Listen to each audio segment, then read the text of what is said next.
Yo, what's up, everyone? I'm so glad that you guys are tuning in today within Rapture. I have a special guest today, a good friend of mine. Who are you? Lauren Booth. Yes, man. We've been knowing each other for a while, right? Yeah. For a minute. For a minute. Yes. It's been a minute. It's been a long, since we were kids, right? A little bit? Yeah, kind of. You've always been around. We just kind of became friends in the last couple years. Last couple years, yeah. Man, today's going to be great. We're going to be talking about stewarding our gifts. Mm-hmm. But before we get into that, I have some questions for you. All right. What's your definition of joy? I think that my definition of joy stems mainly from my salvation and my relationship with Jesus Christ. I think that the more I think about joy, it all leads back to that root and the sacrifice Jesus made for me on the cross and what that means to me. And that kind of spreads in different ways in my life, you know what I mean? Yeah. And so that's the kind of foundation of joy in my life, I think. I like that. That's deep. Yeah. That's deep. How has your definition of joy evolved as you matured? I think that I notice joy pop up in different places now. So I find joy, I think I've found that I can find joy in any situation. I can find joy in anything I do if I shift my perspective to remember that my joy is founded in Christ. And I think that evolution comes with kind of what we're going to talk about today about gifts and finding your purpose, finding your joy in how you can serve the Lord even further. And I think that's next level joy. Tell us a time when joy was all you needed. I think that a time when joy was all I needed. I think there was a time in my life where I was in high school and a friend and I were really, really close, and then we became separated over some circumstances that were out of our control. Yeah. And I really needed joy in that area, and God brought some friends my way, and I think that really brought me some joy. Man, I'm super excited with the message you're about to bring. Come on. I'm not going to bring a message, bro. But we're just going to talk, you know what I mean? It's going to be good, though. Yeah, it'll be good. You're already speaking to me already. So let's dive into it. Let's dive into it. What you got? Yeah, so when I was thinking about, we had talked about what we were going to talk about and, what kind of topics can we hit on when it comes to joy and what does that look like for your gifts and how does that surround? I think the first thing that I thought of just for everyone out there to know is that you have a gift. Yeah. And I think that the Bible kind of hits on that. One of the verses that I found and came to my remembrance when I was thinking about gifts is Psalms 139, 13 through 16. And I'm just going to read it real quick. Yeah. For you formed my inward parts. You knitted me together in my mother's womb. Yeah. I praise you, for I am fearfully and wonderfully made. Wow. Wonderful are your works. My soul knows it, and my soul knows it very well. My frame was not hidden from you. When I was being made in secret, intricately woven in the depths of the earth, your eyes saw my unformed substance. In your book I was written, every one of them, the days that were formed for me, when as yet there were none of them. Yeah. Just talking about how when God created us, he knew every part of us. Yeah. He knew every part of our body, but also every part of our soul, every part of who we would become from our life, from the beginning to the end on this earth, and what our ultimate destination is and his hope for us. And I think that just was a reminder to me, knowing that God created all of us intimately. He created all of us uniquely. Yes. He created all of us with a gift. And I think it's just powerful to know that you have a gift. You were created that way. To one of the concepts that I learned early on in church was that we're created to worship. Yes. And worship can look like many different things on this earth, right? A lot of things, yeah. Most commonly we think of singing or praise and worship. Yeah. Like dancing. A set or something like that. Which is a gift, right? Yeah. And that is a gift. Certain people have certain gifts when it comes to that thing. They may have a musical ability, or they may have, the ability to sing really, really well, or whatever that looks like, and that is worship. But that's not the only form of worship. Yeah. I think sometimes worship folds out in sacrifice, right? Wow. And so like us sacrificing and giving our time and our resources. And so worship can be anything. It can be anything you put your hands to. It could be, whatever that looks like. So for you, what would that be? I think for me, worship for me is anything that I put my hands to that the Lord has gifted me, if that makes sense, right? So like the gifts that he's given me, the purpose that he's called me to, me taking the time to develop that in myself is worship. Me taking the time to use that to serve his house, to serve his church, to serve his people is worship. So even if that's just me doing a team rally at church, or maybe I'm getting with a friend and explaining, helping them through a hard time, or leading a development leadership something, anything that looks like in my realm of gifting is worship. That's good. Yeah. We didn't even talk about what do you do? Yeah. I work at the young adult ministry at Grace Church, which is amazing. Love them. Yes, they're the best. Best Grace. Team, GYA. Yes. I know you had Pastor Ray here on not that long ago, and he's my boss. He's the best. Yes. So I just kind of do whatever's needed there. Really involved heavy on the leadership development side of what that looks like for our teams and our interns, and just all around how can we serve the church and how can we serve the young adults of Houston. And that's like an act of worship for you, right? Absolutely. Yeah, I think so. That's one of your gifts. Yeah. What about you? What do you think your gifts are? I would say encouragement, just really just being the lively of the party, bringing the joy and peace in the atmosphere, just being wild. I feel like that's the joy wherever you go. The joy, having a smile on my face all the time, just trying to be wild. You know how I am. For sure. That's definitely a gift. Yeah. Not everybody can be that way, for sure. Bringing people nature. up, just having fun. Yeah. But that's just one of them. I feel like another one creatively, just shooting content and just being creative in that way, because I've used that. I feel like I've used that for worship as well at church. Absolutely. Taking pictures. Yeah. Because that's like a catalyst to express God's word. Yeah. Through social media. Yeah, I was literally telling someone the other day, I was showing them around the church, they were getting involved on one of our serve teams. Yeah. And I was highlighting our production team that is like completely volunteer. They make the service happen. And one of the things that they had said, or I had explained to them, is that our production team truly believes that what they do is worship. I was talking to one of the people that literally does the screens when it comes to like lyrics and stuff like that. And they were like, I just feel like my job's important, because when someone comes in for the first time and they don't know the song, they don't feel left out because the words are on the screen. No, definitely. And I was like, man, what a perspective to see that as worship, to see that as serving. And some people could come in and just like, oh, this is another job I have to do. But, having that perspective of, wow, I get to all do about this. That heart posture. Yeah, absolutely. Of this doing it for the Lord and not for man. Yeah. Can definitely excel in that. It's good. Pretty cool. Yeah. And I think kind of going back to the gifts thing, I think that's the first step is accepting the fact that you have a gift and you have a purpose and you have a will here on earth and you have a plan here on earth that's specific to you. Yeah. And I think that's kind of like level 1 is what I would say. And level 2 is like discovering that gift, and taking the time to like sit down and figure out, okay, now that I know I have gifts inside of me, that I've been given these gifts, what does that look like for me to discover them? Maybe you're sitting here and you're listening to this, or, you're wherever and you don't necessarily know what your gifts are. You're like, man, this is the first time I've ever realized that maybe I do have gifts.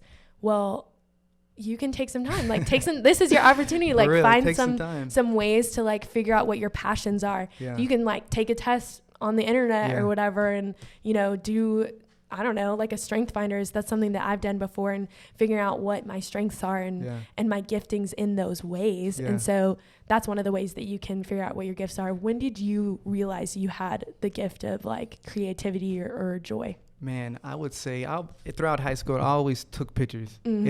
I have an older sister as well, and I took pictures for her. She would pay me like 50 cents to take pictures, and I would just like love it. But throughout high school, I would have iPhones just full with this content, pictures all the time, and I just felt that joy of this, like, man, capturing content and just sharing it is just fun. Yeah. And throughout that time, I just discovered, man, this is kind of like a gift that God has given me, Then adding the creativity in that is just excelled even more. Yeah, absolutely. Because I was stewarding that little piece of what he gave me, that little desire that he gave me. Yeah. But the encouragement, man, I just love people.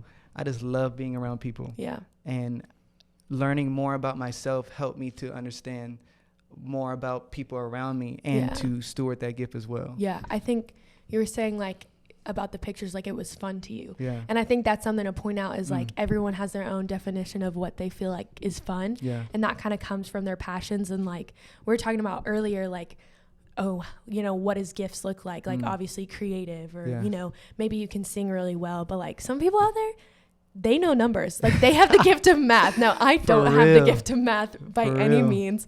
I think my gift, you know, realm is more words when it comes to just, you know, communication and what that looks like. But yeah, some people out there enjoy doing math and that's their gift. So you know? How did you discover yours? I think that over time, I just recognized that I had some passions in some certain areas. I really loved to write in high school. That was one of my things that I loved to do. I still love to write. You can write some essays for me?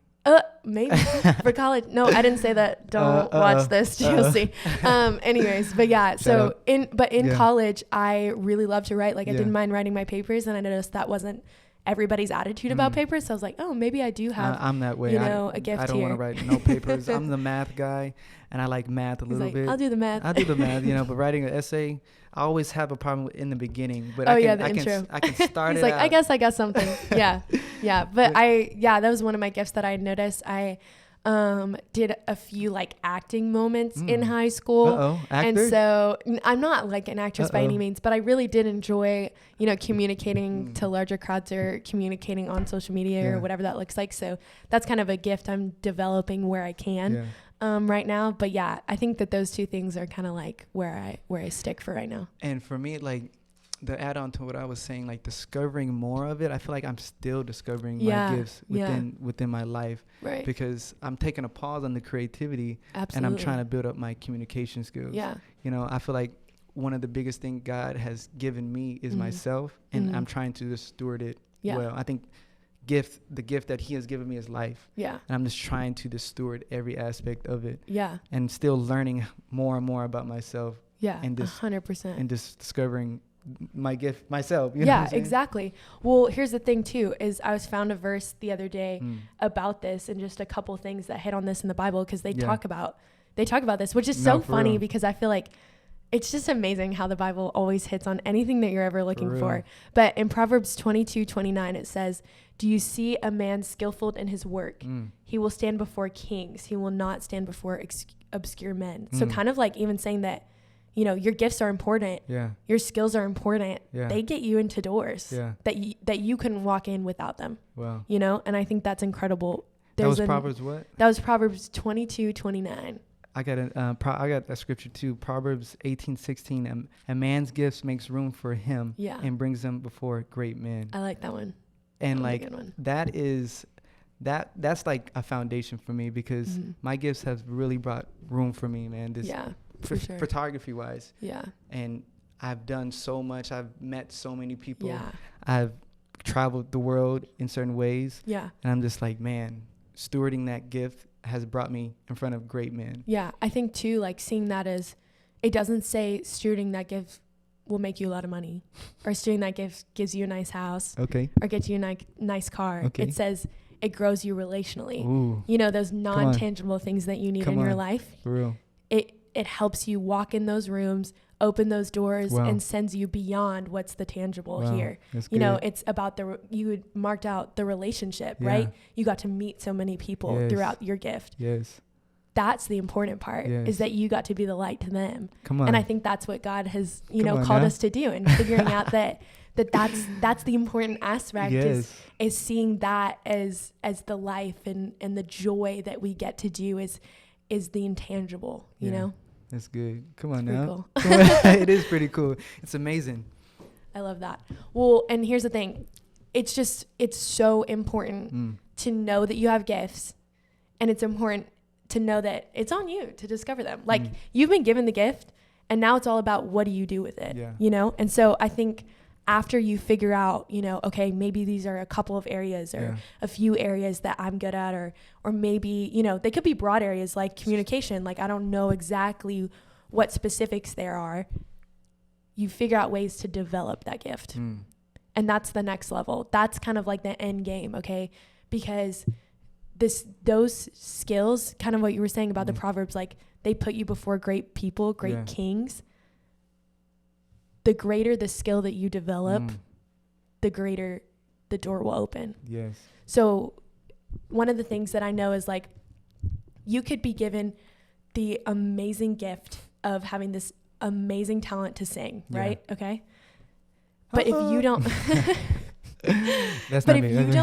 if you don't practice that skill on the daily, you'll lose it. You may have some raw talent. Come on. But the more you develop it, the better you get, right? And I think that's true of anything. Like the better that the more you do photography, the more you learn about it, the more that you figure out the settings on the camera, figure out this way to edit, or, figure out those pieces, the better you'll get. And I think the same is true of communication. The more that, you get opportunities to speak, the better you learn how to develop your content, the better you learn how to organize your thoughts when you're studying, the better your skills will get. And I think that is something that a lot of people tend to not want to do because it takes work.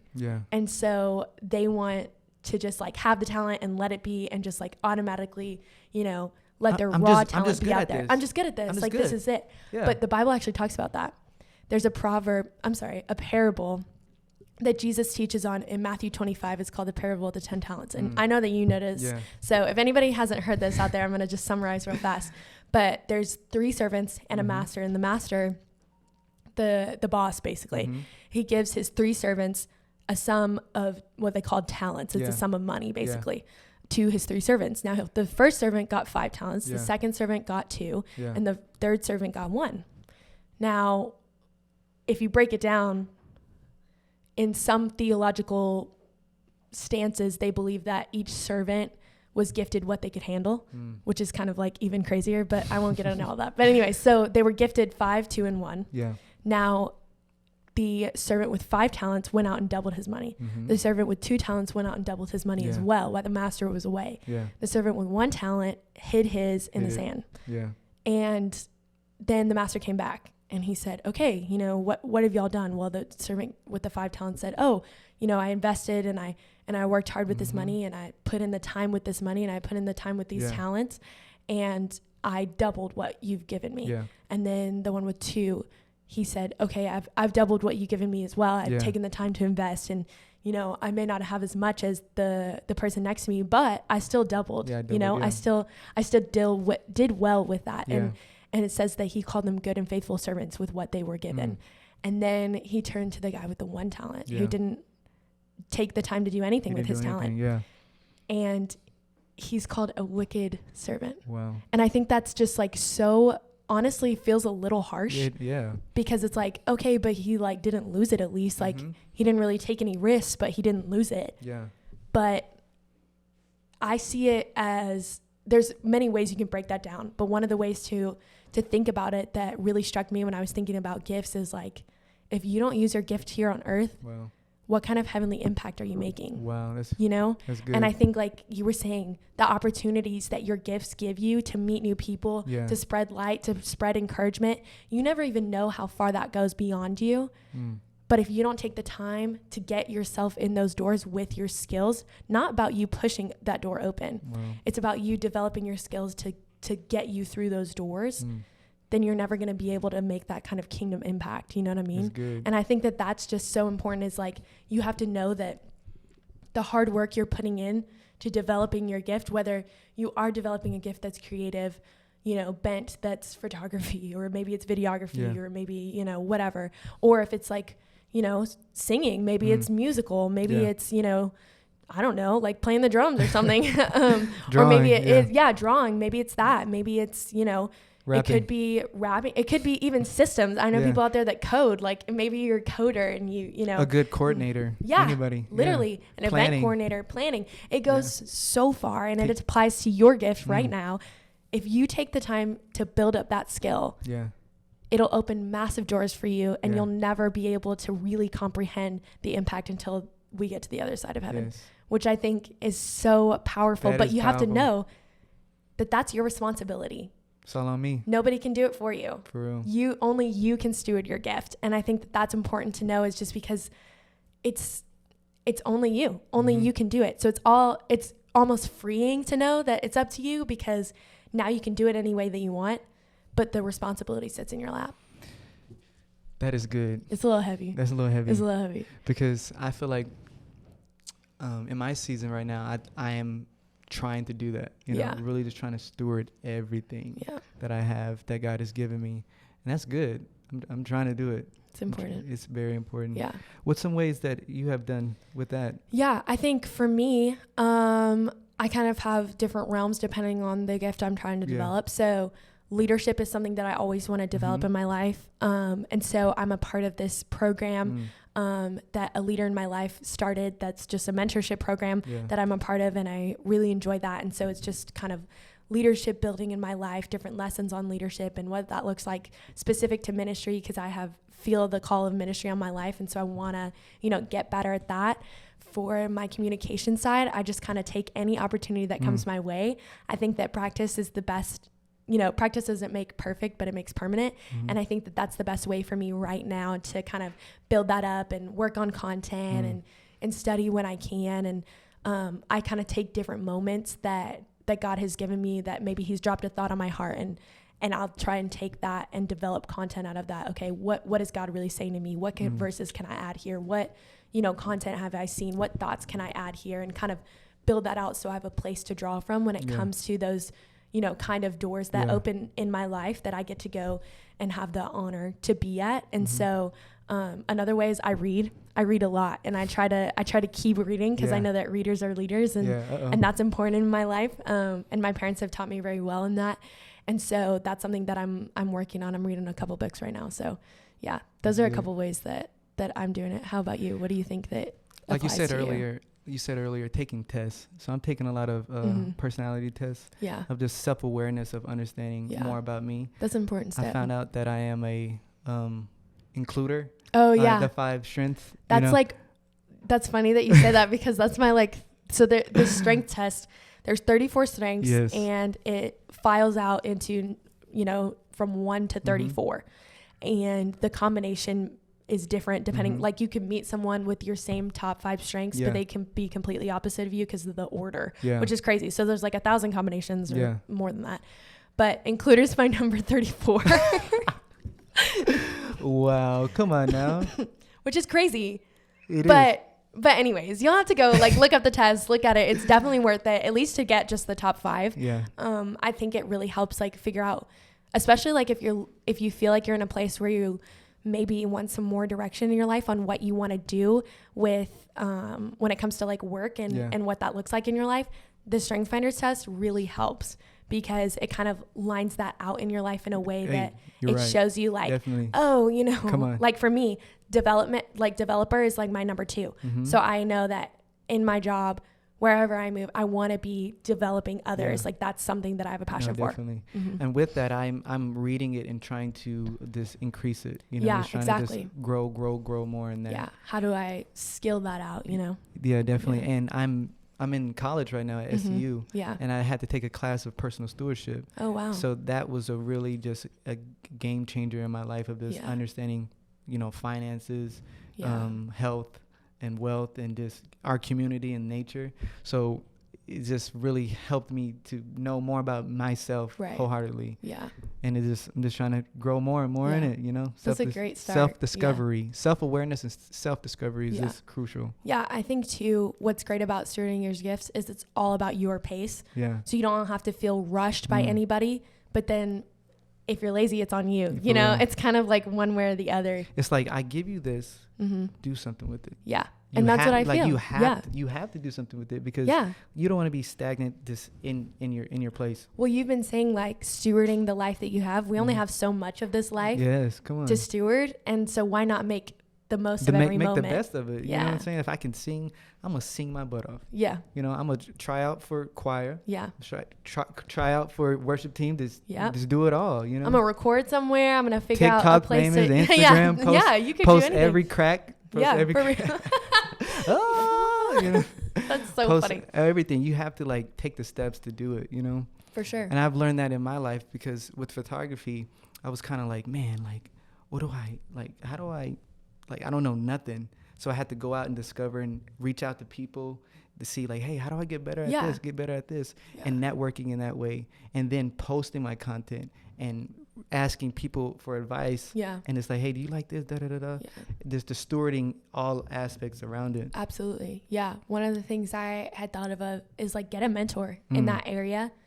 Not a friend, a mentor. Someone who is more skilled than you, someone who can teach you, someone who can, now they can be your friend, but they've got to be like skilled in that area so you can actually learn something from them. Definitely. And I think that's important to like find someone in that area that you can look up to, but learn from, and figure out how to even be better than them. And what does that look like, and learn the skills and the ways to develop that gift in your life. I remember back in the day in 2018, I reached out to one photographer, and I was like, man, I just want to learn. I just want to get, like, take me out. And he responded back, hey, meet me downtown at Too Sweet. Went down there. He showed me everything. And we're good friends now, but still, like, that moment of just reaching out and just learning and trying to sharpen it, like, built me to be where I'm at now, and to just do more and more and more of it, you know.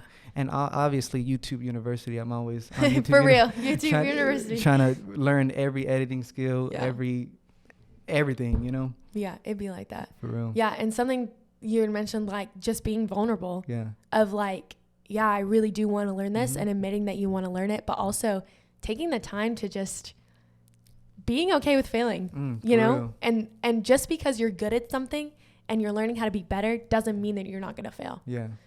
You're still going to fail. I failed. Bro, I failed plenty of times. I think that we can both admit. Why my pictures look like that? What? You're looking sorry, purple. I re-edited it. I'm sorry. For real. Oop. Or like, you know, you're still going to fail. You're going to have those moments. But those are learning moments, you know? And if you look at it that way, it really shifts your perspective and almost drives you to do even more and go even further, so that you can just be better. Grow that gift. Gotta grow it. What's some ways to grow our gifts, and like, or not grow our gifts, discover our gifts? I think discovering your gift really comes down to sitting down, being honest with yourself, taking some moments to really think about, what are you passionate about? I think that everyone has their own passions. That's part of what God has gifted us with. Yes, it's good.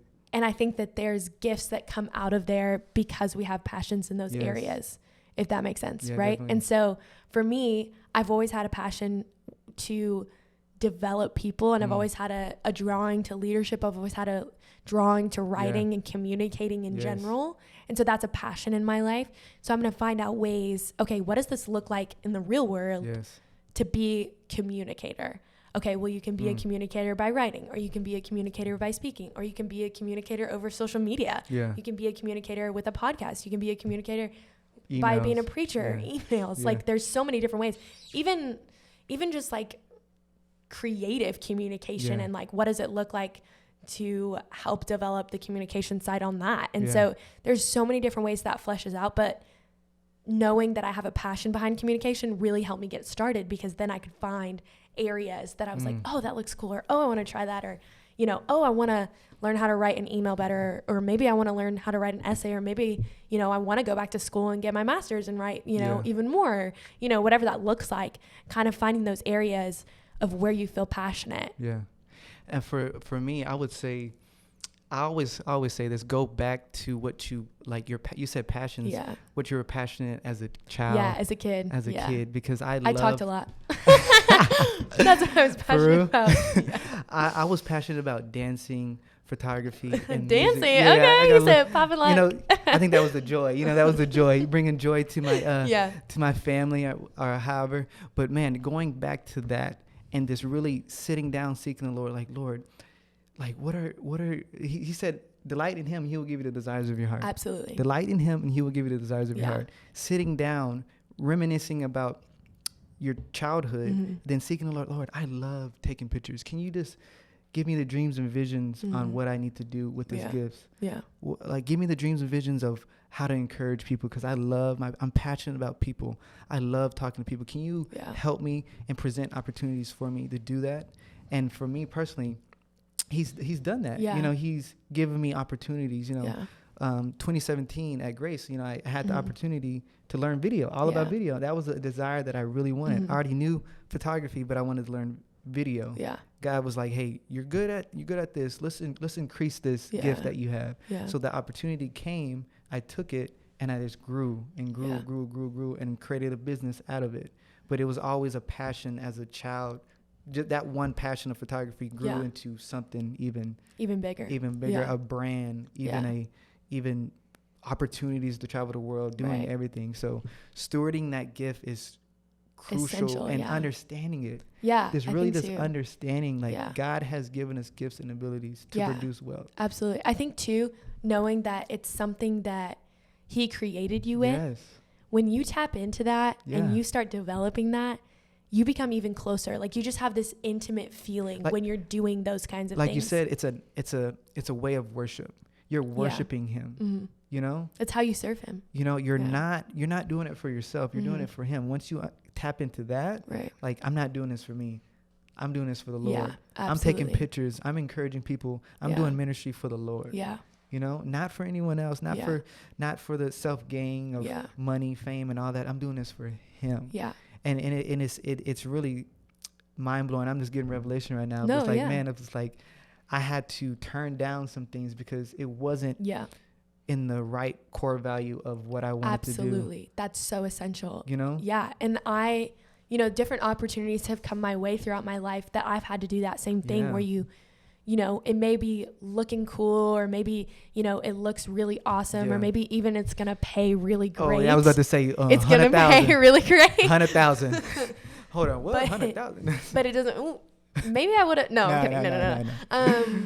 But it doesn't fit within those core values. And sometimes those core values are not even like, you know, specific in the way that it's, you know, I'm doing the right thing and this is, you know, totally sin, or this is totally like off the charts. Like, I absolutely would never do this. I'm not gonna, you know, write a graphic for the devil, or, you know, I don't know, like something crazy, but like, you know, something clearly over the line. Sometimes it's a good thing that you have to turn down. For sure. And that's hard. It's hard to be in that position where you turn down a good thing. But what I've learned is that every time you turn down a good thing, God always brings something better. He always brings something better, and you can trust him with that. He's always faithful. Yeah, exactly. And I think as long as you make those decisions in your life and you take that guidance and wisdom from him and really stick to those core values and even those core strengths that you've been given, it helps you define what you want your life to look like, and it helps you make a bigger impact. Come on. It's all about the impact. It's all about the impact. Collective impact. Because once you do that, once you tap into understanding your gifts, stewarding your gifts, it's like it amplifies. Yeah, it really does. Like, oh, like, you take pictures? Oh my gosh, I want to learn. Then you get to help someone steward their gifts, develop their gifts. And then they help 3 more people. Come on. And then they help 3 more people. And now you've helped, I can't even count that many people. Then it's like it is amplified. It is boom, boom, boom, boom, boom, boom, like a ripple effect, you know. And it's like you're doing it for the Lord. Then it turns into a ministry because you're stewarding yourself.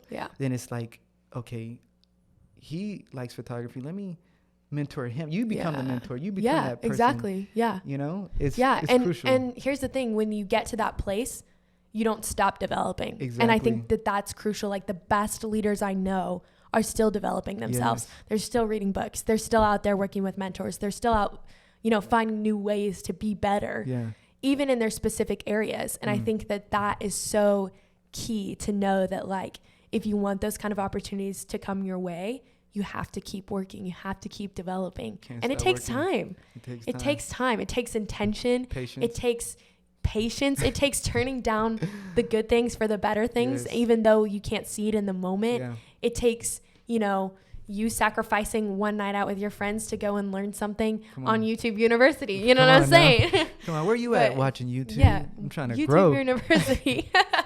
But yeah. For real. Man, that is that you talking, you good with this. I see your gift. Thank you. Communicating well. What can you leave with people just trying to understand, and what can you leave? What's 3 things you can leave with them? I think I would say that we kind of hit on this, but growth takes patience. Growth takes patience. Yes. Growth takes intention. Yeah. Growth takes a lot of work. Mm-hmm. And growth helps you help others better. Come on now. It helps you help them better. Yeah. It helps you make them better. Yes. Just know that growth makes a difference. Man. Makes an impact. Come on, man. Yo, that was a great conversation. Come on, you coming back. It's a conversation. Y'all sweet. You coming back. Man, thank you guys for tuning in. We're going to put her social media at the bottom. Man, she's going to be on here more often, for sure. So y'all have a blessed day. Peace.